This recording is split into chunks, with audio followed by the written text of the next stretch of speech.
बिस्मिल्लाहिर्रहमानिर्रहीम। आज हम स्टडी करेंगे डेटाबेस को। उसमें कुछ चीज़ें मैंने सॉर्ट आउट करके रखी हुई हैं। व्हाट इज़ डेटाबेस, डेटाबेस को देखेंगे क्या होती है, फेमस डेटाबेसेस कुछ एग्जांपल देखेंगे, और उसके बाद जो हमारा पीएचपी का प्रोजेक्ट होगा उसमें डेटाबेस की कनेक्टिविटी करेंगे। और उससे अगला स्टेप होगा जो ज़ैम्प हम यूज़ कर रहे हैं अपने पीएचपी प्रोजेक्ट्स के लिए, उसका एक बहुत अच्छा अल्टरनेटिव मैं आपको बताऊंगा जिसका नाम है लारागोन। लारागोन क्यों जैम से ज़्यादा अच्छा हो सकता है, वो चीज़ें हम डिस्कस करेंगे। और फिर लास्ट में हम देखेंगे CRUD practice, create, read, update और डिलीट। हम पीएचपी में डेटाबेस को पीएचपी की मदद से क्रिएट करेंगे। उसके बाद उसको जो डाटा है हमारा सेव करेंगे, उसमें उसको रीड करेंगे, अपडेट करेंगे और डिलीट करके देखेंगे कैसे होता है।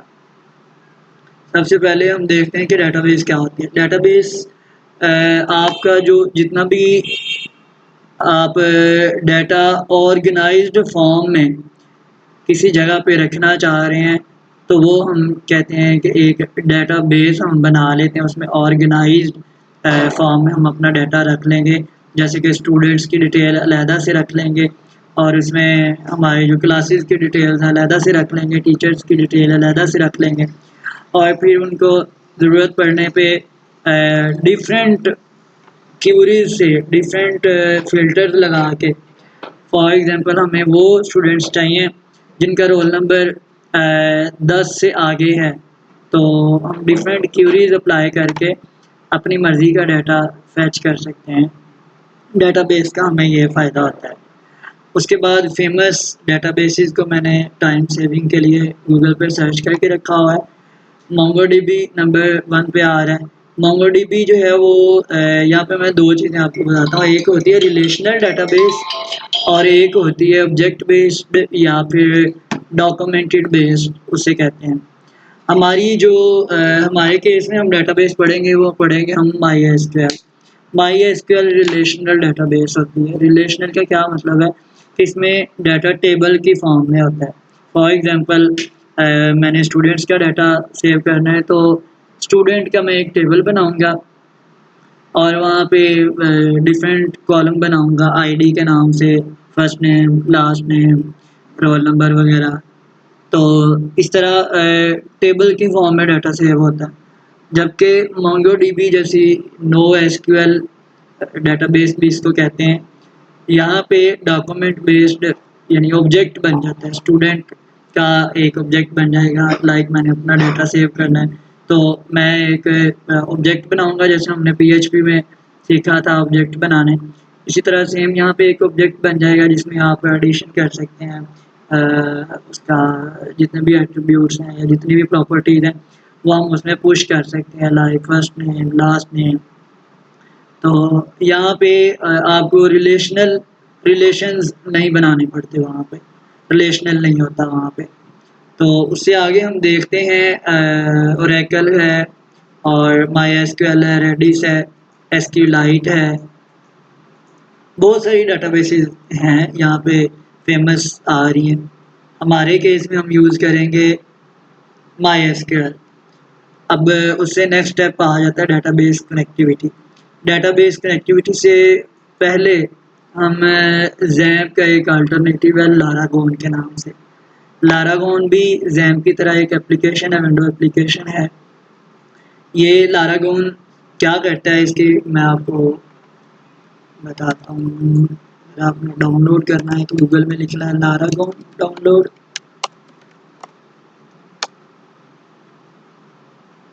और सिंपली नेक्स्ट नेक्स्ट से ये इंस्टॉल हो जाएगा। इसका पोर्टेबल वर्जन भी अवेलेबल है, लेकिन पोर्टेबल वर्जन में लिमिटेशंस है कुछ, तो आप फुल वर्जन ही कीजिएगा इसमें।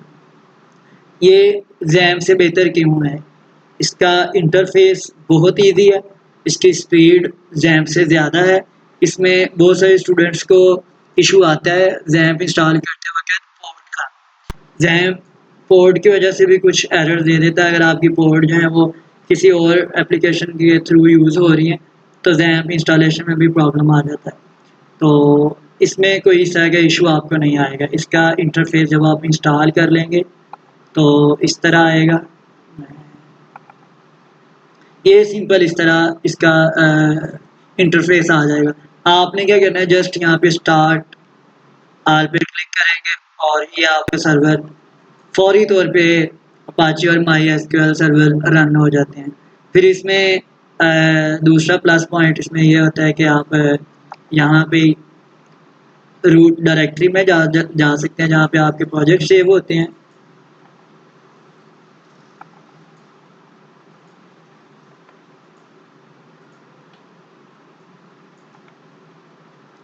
ये चला गया, यहाँ पे मेरा कंप्यूटर थोड़ा सा स्लो है तो 3-4 मिनट खोल ली। अब ये यहाँ पे आप ये इसकी डायरेक्टरी यहाँ पे बनती है DSPC C लारागोन और www में आपके सारे प्रोजेक्ट पड़े होते हैं। ये इसकी डायरेक्टरी थी। इसको आपने प्रोजेक्ट यहाँ पे ऐड करना है तो आप सिंपली क्या करेंगे, क्विक ऐप ब्लैंक पे क्लिक करेंगे। आप अपने प्रोजेक्ट का नाम देंगे, जैसे मैं देता हूँ टेस्ट प्रोजेक्ट। तो ये क्या करेगा, एक तो वहाँ पे डायरेक्टरी क्रिएट कर देगा। दूसरा ये जैसे ये देखिए मैसेज आ रहा है क्रिएटेड डेटाबेस टेस्ट प्रोजेक्ट। आपको डेटाबेस भी बनानी नहीं पड़ेगी, ये खुद से ही आपके प्रोजेक्ट के नाम से एक डेटाबेस भी बना देगा और प्रोजेक्ट की डायरेक्टरी भी क्रिएट कर देगा। प्लस और फीचर्स हैं इसके, और मैं आपको दिखाता हूँ कि आप इसमें PHP का MySQL का कोई भी वर्जन जो है वो आप ऐड करना चाह रहे हैं अपने प्रोजेक्ट पे, किसी भी वर्जन पे काम करना चाह रहे हैं 8 पे 7 पे किसी पे भी, तो ये आपके लिए बहुत इजी कर देगा इसको क्रिएट करना। हमारी पास कर दे। अच्छा, ये क्विक ऐप वर्डप्रेस की भी क्रिएट कर सकते हैं, लारावेल की भी क्रिएट कर सकते हैं। प्लस इसमें आप ये देखिए वर्जन यहाँ पे आप क्विक सेटिंग में जाके इसमें टूल्स में क्विक ऐड में जाके PHP का कोई और वर्जन भी कर सकते हैं। और इसमें फिर आप ये देखें एक और चीज़ भी यहाँ पे मैं आपको बताता हूँ, किसी भी लैंग्वेज का Node.js का PHP का और पाइथन का आप प्रोजेक्ट इसी तरह जैसे मैंने ये PHP का किया है इसी तरह आप इजीली क्रिएट कर सकते हैं। Node.js का प्रोजेक्ट जो है वो कंपोज़र भी आपको नहीं करना पड़ेगा, कंपोज़र भी इसमें मिल जाएगा। लारावेल का आपने करना है, लारावेल के लिए भी आपको अलहदा से अपने होता है कंपोज़र डाउनलोड करना होता है, उसकी भी आपको ज़रूरत नहीं पड़ेगी। तो इसमें आप इसको एक्सप्लोर करें, बहुत सारे फीचर्स और भी हैं और ये छोटी सी एप्लीकेशन है लेकिन पावरफुल एप्लीकेशन है। आगे चलते हैं, हम अपने प्रोजेक्ट जो हमने टेस्ट प्रोजेक्ट ऐड किया है उसको देखते हैं, या फिर जो NFTP का हमने ऑलरेडी बनाया हुआ है। सारी चीज़ें आपने जो आपको PHP ऊप के कॉन्सेप्ट्स आपके पक्के हैं, आपने बनी बनाई भी यूज़ कर सकते हैं, खुद भी बना सकते हैं। टाइम सेविंग के लिए आप बनी बनाई ही यूज़ करें। मैं इसको ये ख़त्म करता हूँ और आपको बताता हूँ कि ये डेटाबेस कनेक्टिविटी किस तरह होगी।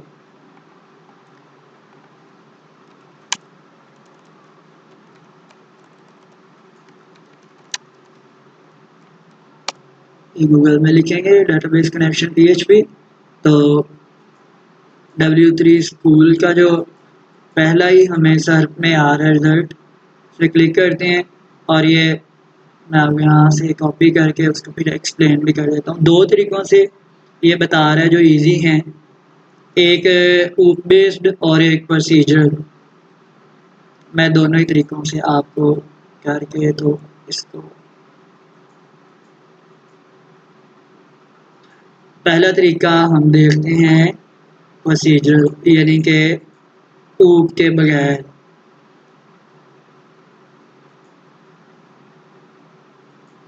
को कॉपी कर लेते हैं और अपने कोड में पेस्ट कर लेते हैं। अब यहाँ पे कुछ वेरिएबल हम बना लेंगे।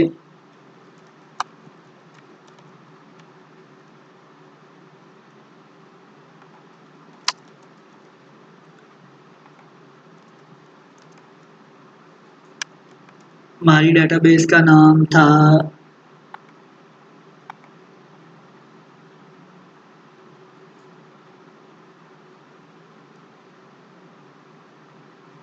इस पे क्लिक करेंगे तो ये लोकल होस्ट स्लैश php माई एडमिन पे आ जाएगा। यहाँ पे आपने यूज़र नेम देना है रूट, पासवर्ड ब्लैंक और इसको लॉगिन कर लेना।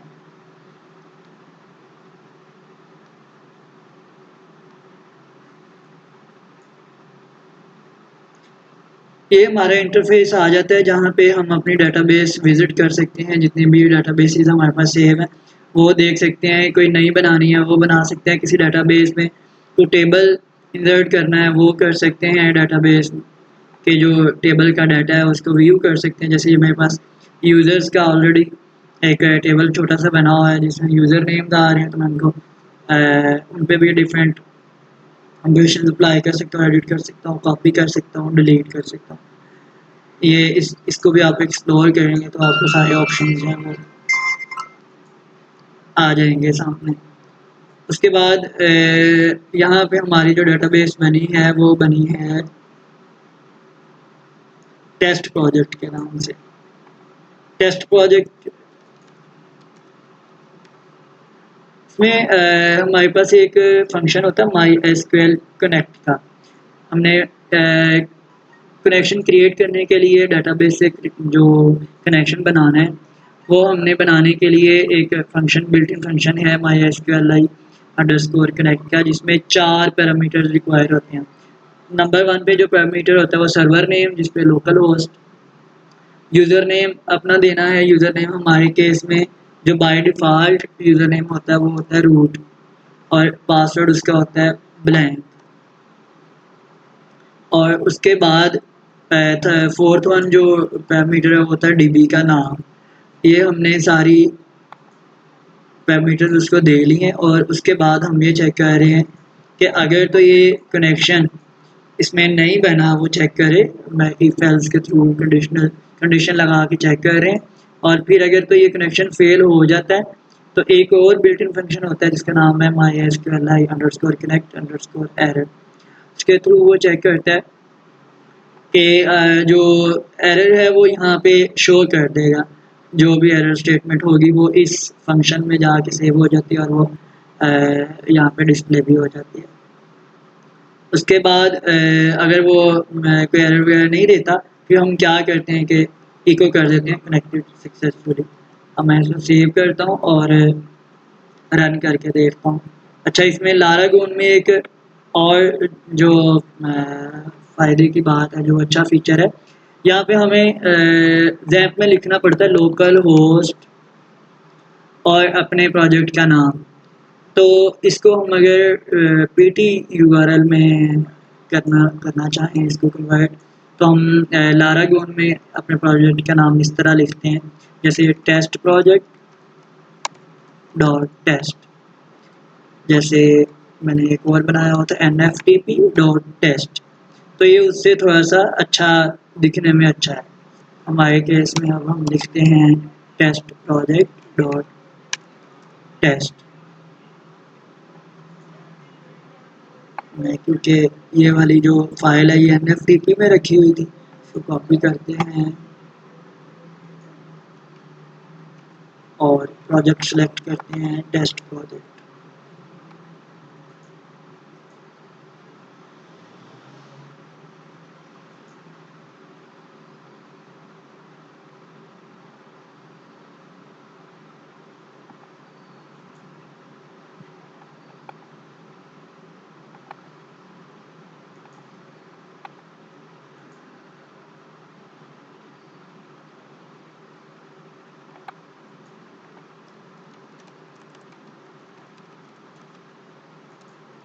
चले फ़िलहाल के लिए इंडेक्स में ही कर लेते हैं।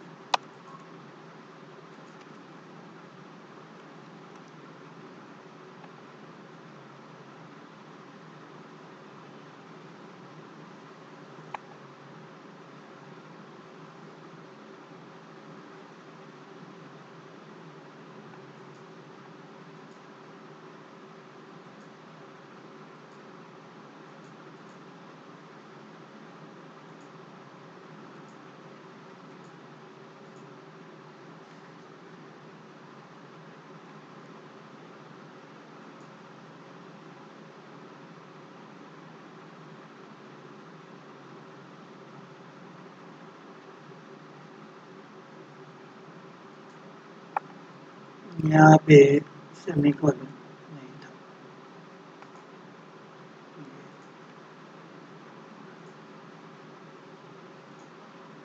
ये कनेक्टेड सक्सेसफुली का मैसेज आ रहा है, डेटाबेस से हमारी कनेक्टिविटी कंप्लीट हो गई है। अब हम इसी कनेक्टिविटी को ही टूब के थ्रू करते हैं।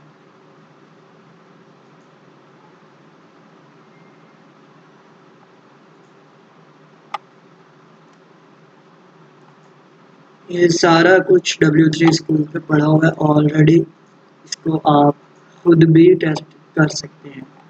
यूज़र नेम की जगह पे रूट, पासवर्ड ब्लैंक और डीबी का नाम है टेस्ट प्रोजेक्ट, और चौथा पैरामीटर दे देता हूँ डीबी के नाम से, सेमीकोलन फिर मिस कर दिया था। और अच्छा, ये क्या करेगा, ये जैसे हमने प्रीवियस प्रैक्टिस में देखा था, एक नया ऑब्जेक्ट बनाने का तरीका क्या था, सिंपली न्यू का कीवर्ड आएगा और उसके बाद क्लास का नाम आएगा और उसमें पैरामीटर्स देंगे हम। तो ये कनेक्शन में उसको कनेक्शन के नाम से एक ऑब्जेक्ट क्रिएट कर देगा। अब कनेक्शन के ऑब्जेक्ट में जो बिल्ट इन मेथड है कनेक्ट एरर के नाम से, हम ये कॉल कर सकते हैं। अगर इसमें कोई डाटा पड़ा हुआ है तो वो शो कर देगा, नहीं तो क्या करेगा, अगर ये एरर नहीं है, कोई डाटा नहीं है उसमें, तो फिर हम को करवा लेते हैं कनेक्टेड सक्सेसफुली और इसको मैसेज को चेंज कर लेते हैं थोड़ा सा, ताकि हमें पता चल जाए कि हमारा बेस्ड लोकल कनेक्शन बन गया है। ये देखिए, कनेक्टेड अगेन सक्सेसफुली। डाटाबेस को आप यहाँ से भी क्रिएट कर सकते हैं। नई डाटाबेस बनानी है हमने, न्यू पे क्लिक करेंगे, वेरी सिंपल है। न्यू पे क्लिक करेंगे तो यहाँ पे डाटाबेस का नाम देंगे कुछ भी और क्रिएट पे क्लिक कर देंगे तो ये डाटाबेस बन जाएगी। फर्दर आपने कोई उसमें जैसे ये है, इसमें कोई टेबल ऐड करना है, टेबल का नाम मैं यूजर्स रख देता हूँ या स्टूडेंट्स रख देता हूँ, स्टूडेंट्स।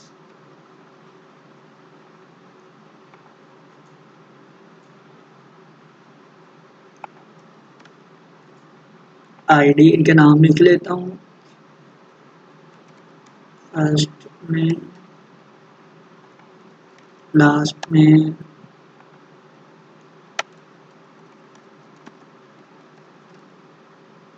Roll number.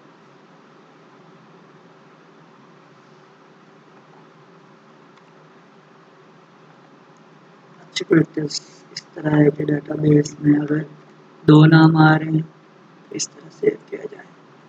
आईडी को हम कर देंगे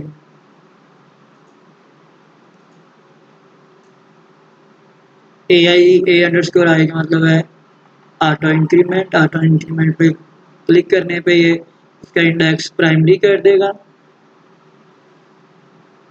प्राइमरी का मतलब है कि अगर ये रेफरेंस के लिए यूज़ होता है, और फिर ये होता है कि जो प्राइमरी वैल्यू होती है वो यूनिक होती है, वो रिपीट नहीं हो सकती। और अगर हम इसलिए रखा जाता है कि अगर हम डेटाबेस से कोई डाटा फैच करना चाह रहे हैं तो हम आईडी के अगेंस्ट करेंगे जो यूनिक होगी, ताकि डुप्लीकेशन ना हो। इनकी डाटा टाइप var4 रख देंगे, var4। रोल नंबर को 20 रहने देते हैं, इनके करेक्टर दे देते हैं 20, और अगर इसको ब्लैंक छोड़ दें तो ये खुद ही 11 की लेंथ या वैल्यू बाय डिफ़ॉल्ट इसकी जो वैल्यू है वो सेव कर लेता है। मैं सेव कर लूँगा स्टूडेंट्स के नाम से, और इसी को ही हम कैरी ऑन करेंगे अपना डाटा सेव करने के लिए और उसमें फिर फैच करने के लिए, और उसके बाद फिर अपडेट करने के लिए और डिलीट करने के लिए।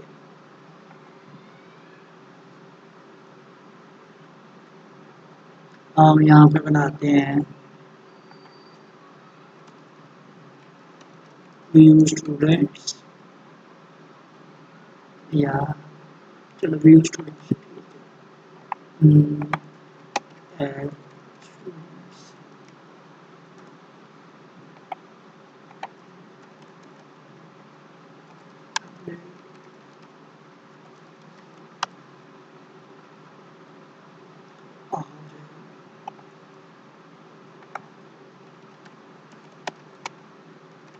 डिलीट स्टूडेंट व्यू स्टूडेंट्स की जरूरत नहीं है, हम इंडेक्स को ही यूज़ कर लेंगे व्यू स्टूडेंट्स के तौर पे। इंडेक्स में ही हम अपना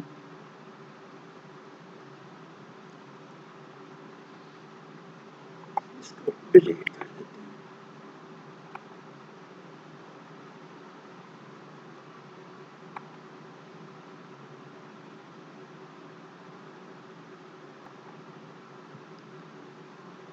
टाइम सेव करने के लिए मैं यहाँ पे वीडियो रोक के सारा डाटा इंसर्ट कर लेता हूँ पहले से ही और फिर आपको एक्सप्लेन कर।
यहाँ पे एक बटन बनाते हैं, नेम उसका रखते हैं सबमिट, सबमिट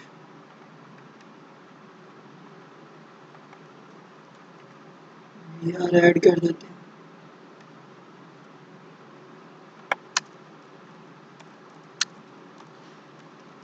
पोस्ट मेथड कर देते हैं, ब्यूटीफाई कर लेते हैं अपने कोड को।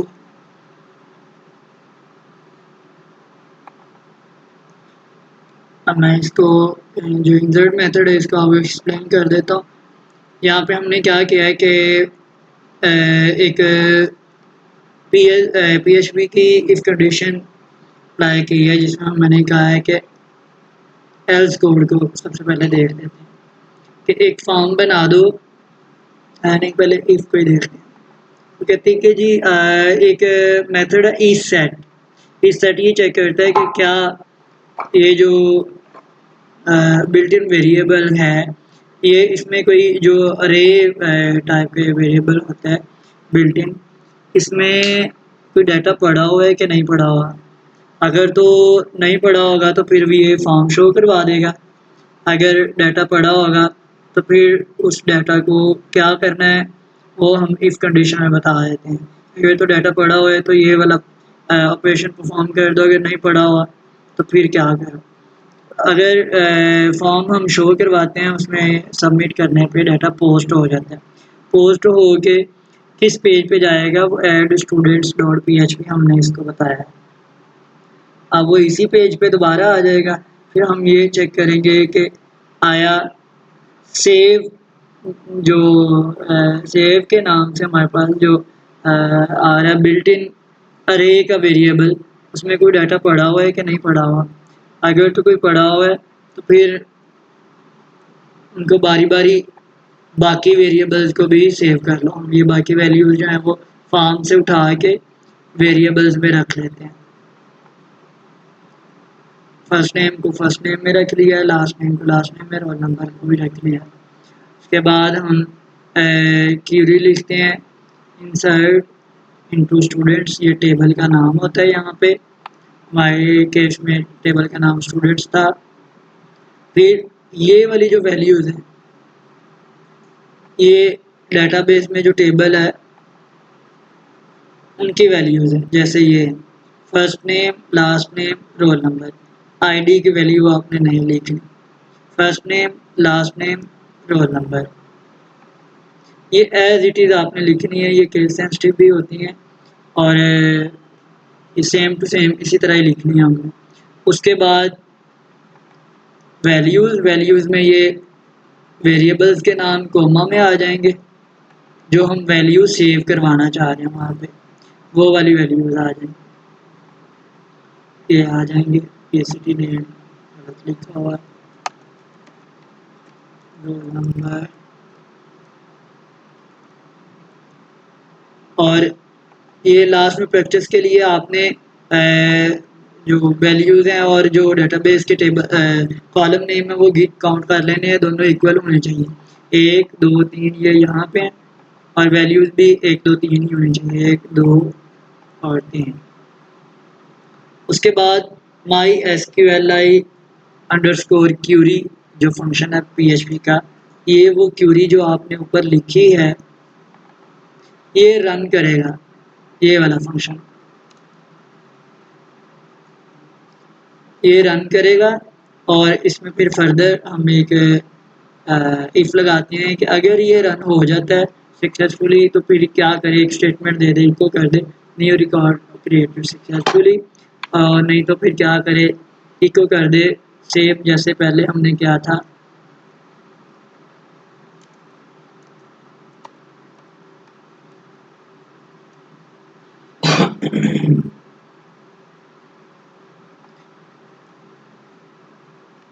एरर थ्रो कर दिया था हमने, एरर डिस्प्ले कर दिया था यहाँ पे। तो इसको अप्लाई करके देखते हैं।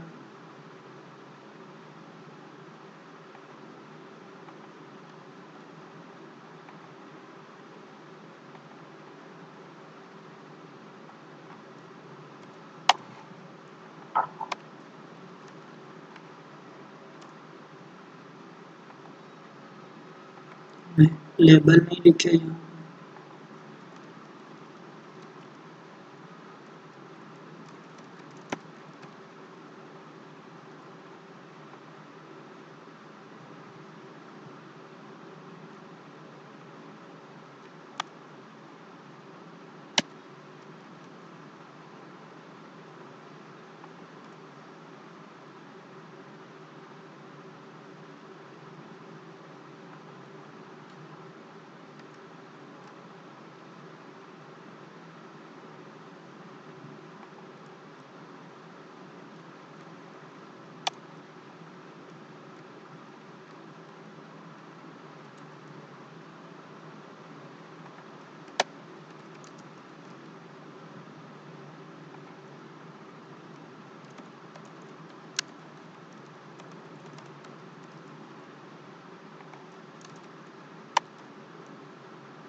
नहीं, न्यू रिकॉर्ड सक्सेसफुली।